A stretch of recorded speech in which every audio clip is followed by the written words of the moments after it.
Where you at? I'm still downtown LA right now. How's it been down there? Is it more better? Is it more peaceful? Nah, man, they've been in the streets this week. It's been going down, man. Yeah, helicopters every night, every day. Yeah, I mean, the people are out, man. They trying to get their voices heard. I love it, man. Yeah, I was just out yesterday. I took me and my son out. We marched, did a 3.5-mile march. We ended up at the Arizona State Capitol building. Oh, It was a thing. yeah, it was crazy because Stephen Gill went Yeah, to Hillcrest, Stacy's twin. Yeah, he posted a picture on Facebook, and he was literally at the freeway entrance of my crib. It was crazy. I was like, oh, I was like, okay. I had just saw the group go past, but I saw the picture, and I was like, yeah, and that's why I hit him like, man, you right outside the house. wow. We literally got off the phone with Stacy right before. No, yeah, that's crazy. Yeah. Hey, let's get back to what you got going on because we want to make sure we hear it good. Let's talk about this book that you got. I don't have it in my hand this time. So I gave it to my cousin. Let's talk about the book. First off, what's the name of it? The name of it is Courtside. It's a screenplay that I wrote, and it focuses on the same Last Dance era as the Chicago Bulls, 1997-98. It looks at a high school basketball team's senior year and their march to the state championship. Man, that is beautiful. That is beautiful. And then, like, what prompted you to write that? Like, what was the inspiration behind that? Well, the inspiration came from a letdown that the Hillcrest Hawks, our high school, gave us our senior year. We were touted as one of the top teams in the state that year, and everyone was anticipating this heavyweight matchup with the reigning city champs, Whitney Young. We would have met them in the state semifinals that year, but we ended up blowing it in the in the state semi. I mean, excuse me, in the super sectional? Yeah, we lost in the state semifinals before we even got downstate. And we blew it, man, and disappointed everybody. So that kind of stuck with me over the years, and it was kind of a what if thing, you know. My partner, Dennis Gates, he played on the team for Whitney Young. You know D. Gates. So he played on the team, and that year I also followed them. I went to all their home games with his mom, so you know I followed them closely. I followed us closely. You know, I was the manager for Hillcrest, so I was there on both sides. So I wanted to kind of tell a story. I forgot that you was the manager. Wow, no, Yeah, I forgot about that. long time ago, but you know what I mean. So I wanted to kind of tap into all of that, man, and kind of see. You know, I wanted to get it out. You know, that was my last dance. You know, pretty much. I wanted to get all that angst out and kind of, you know, paint that picture pretty much and see what it would have looked like had we gone down there. Yeah. Well, yeah, this is definitely a good read. And this, you said it's a screenplay.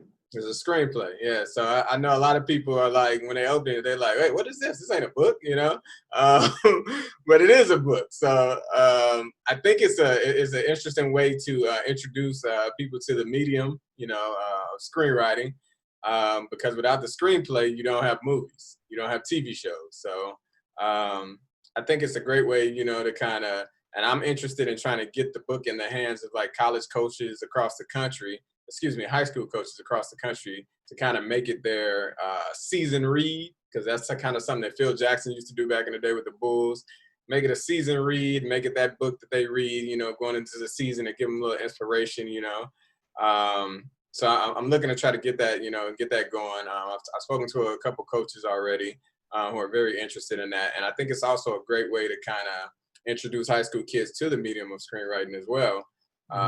Because a lot of them, you know, are interested in movies and things like and film and TV, and they don't know how to get into that. So, and they can have that blueprint in front of them, and kind of, you know, it might spark something in them to get them going, you know, in that direction. So, I'm looking to try to just get that ball rolling.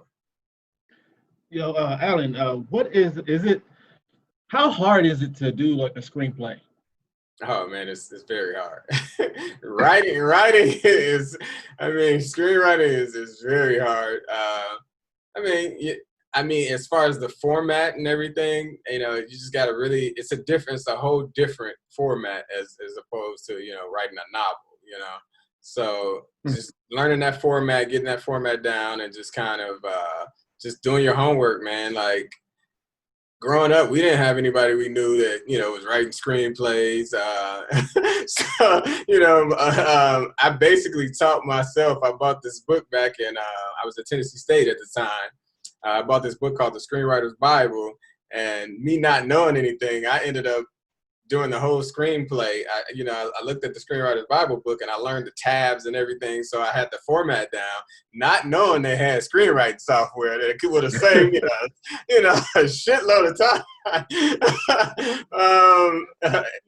So, so I did it, you know, I did it the long way, man. And yeah, I got the format down and everything. So that's how I taught myself how to write, man. And then I just read other screenplays of, you know, I went and looked up my favorite movies, and I went and got those screenplays, and I kind of saw how the, you know, how everything kind of unfolded and how they got into the world, on how basically it translated from the page to the screen is what I was interested the most. So but yeah, it's just reading, man. Read a lot of reading, just learning that format, and just, man, it's a lot of time by yourself, man. You got a lot of characters in your head. Yeah, people think you're crazy, you know. You're talking to yourself, so yeah, it's fun though, man. It's fun to see it come to life. So that's what we're trying to do at COURTSIDE. We're trying to build the audience, you know, grassroots effort, build the audience, man. The Tyler Perry route, basically. And, Right.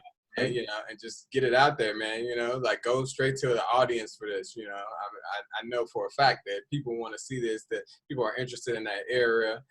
People are interested in, you know, seeing a sports movie about winners too. You know, we've always seen that underdog story, but this is focusing on winners, and you know, and the trials and tribulations that winners go through as well. So that I want to see that too. You know, it's cool to see the losers. You know, the bad news bears, and you know, and the Hoosiers and all of that. You know, that's cool. But you know, when the last time you seen, you know, dominant teams, you know, and just that journey, you know, they still have their ups and downs and things like that too. So I think it's an interesting way to kind of get into the sports drama. Okay, okay. Now, how long does it normally take for an average screenplay to be done? It depends, man. When I was doing my thesis for grad school, I was kind of, you know, just only had class 2 nights a week, man. I was out in these LA streets, man, in my early 20s. So I just hammered it out in like 2 days, you know. But that's not ideal, you know. You don't want to do that. That's a marathon, you know.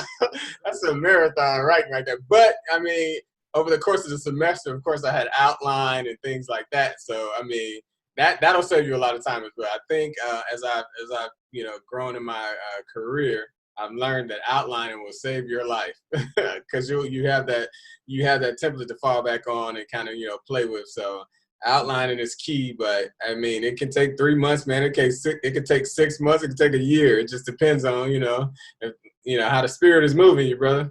Hey, did you ever have one of them situations, you know how you see it in movies or whatever, where they sitting there writing, like you said, a thesis, they writing this big old book or paragraph, and something happens, they just lose everything. Like, did you have one of them moments? Yeah, of course. In grad school, I definitely had one of those moments, but I'm the king of backing stuff up. Cause man, cause that's when you. But then I think that's when you kind of are at your freest. It's almost like looking at that blank page again, right? But again, that's why you want that outline too. You got that outline, and that happens. At least you can kind of go back to that and just kind of get back into it. But if you don't have that outline, man, you just freestyling, man, and then good luck. Good luck, right? Right. So you do plan on, obviously it is a screenplay, it is a book, but obviously, you know, we want to see it turn into a movie. You know, what's like the timeline? Like, how is that coming along? Next step is once, you know, COVID-19 kind of clears up. They just got the word that they're opening up the town. Yeah, they just let everybody know that June 12th it's kind of the okay. They're gonna, let everybody kind of get back into productions. I'm a little weary about that because I'm like, that's next week, So I'm gonna see how that, I'm gonna see how that plays out, man. But as far as timeline, next steps, what I want to do is shoot a teaser trailer. I already have that. I just kind of want to shoot that, build that momentum, put that package together, and just keep getting that fan base up, man. If you want to jump on the bandwagon, come on. I mean, we got room, so. Right, and I've been seeing, man, when I see everybody buying this book, I have never seen a momentum like that. Like, I see you posting, like, when people send you obviously the information, but from other people that I didn't even think would even know you, holding up the book, like, yeah, I got my copy too. Like everybody's loving this book right now. Yeah, man, it's been dope, man. The appreciation and love, man, has been great, and I mean that's what it's all about, though, right? Supporting Black artists, man. You gotta, especially right now, we gotta support our own. Exactly, right now, so we can get it, especially right now. So yeah, I definitely appreciate all the love I've been getting, and I expect a lot more to come in. So. Yeah, we're just gonna keep getting it out there, man. Spread the word. Whatever you guys can do, spread the word. I'm gonna keep doing my part, and yeah, we're gonna create a movement. Courtside. That's right. Because right now, Asian and No has just went global. We just made it official earlier this week. You can now find Asian and No. Congratulations, guys! Congratulations. Well deserved. Well deserved. Blessing. Radio, Google TV, Apple TV, Spotify, wherever you can listen to a podcast. Periscope, you're going to find us. Dopeness. I'm glad to hear that, man. I'm glad to hear that. I expect great things going forward with y'all, man. Appreciate it. I'm glad to hear that. I got a question, though, because it was something that I saw, on Facebook. I was, I'm being nosy. You have like another book or something else that got kind of picked up, or? Yeah, I put out my first one-shot comic. I published that through my entertainment company, Christopher Allen Entertainment. I published that a couple of years ago, but it's a one-shot comic called Dawn, the prelude to You Only Die Once. And I did that as a way to kind of get into the comic book world, but also at the time I didn't have the funds to kind of shoot the teaser or just the prequel short. So I thought it was an interesting way to kind of get into that story and show people the world, and actually it came it became a great asset because now it's my storyboard, because we're planning to also shoot that after COVID kind of clears up. So. Yeah, so it's all kind of coming together, man. COVID-19 has been a gift and a curse. So COVID-19 time has been great to me. How bad it is. Like, right? Yeah, I mean, so it's been a gift and a curse. I'm kind of appreciating the time it's allowed me to lean into my creative stuff a lot. Because the world kind of slowed down, so it's allowing me to kind of, get, a couple miles ahead, and the world will eventually catch up to what I'm trying to do. So, yeah, so you can look for, Dawn, the prelude to You Only Die Once. We're going to get that out there as a short, shortly after COVID, and we're going to go ahead and shoot that. And also, I got another one that's going to get published August 20th. Of this year, so it's called Perfect. So that one you'll see the promotion for that kind of kick up next month. About a month out. I'll really kind of start teasing it and getting people prepped for that. But yeah, man, Perfect is coming, and just really trying to get my media company, Christopher Allen Entertainment, off the ground and just running full speed ahead. Man, we got the product, so just trying to just get it out there to the people. Right, we're gonna put that information on our website too. You know what? This is one of those days that we just get the exclusives. Man, right? Man. Hey, man. Again, COVID. Thank COVID-19.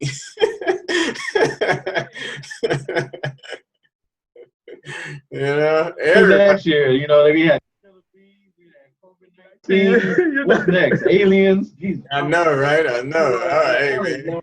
You never know what's coming next. We still got 6 more months of this year, brothers. Buckle up. Now with the film festival circuits, how with those now you're going to enter those, right? For this, I might not. I mean, I've entered them in the past.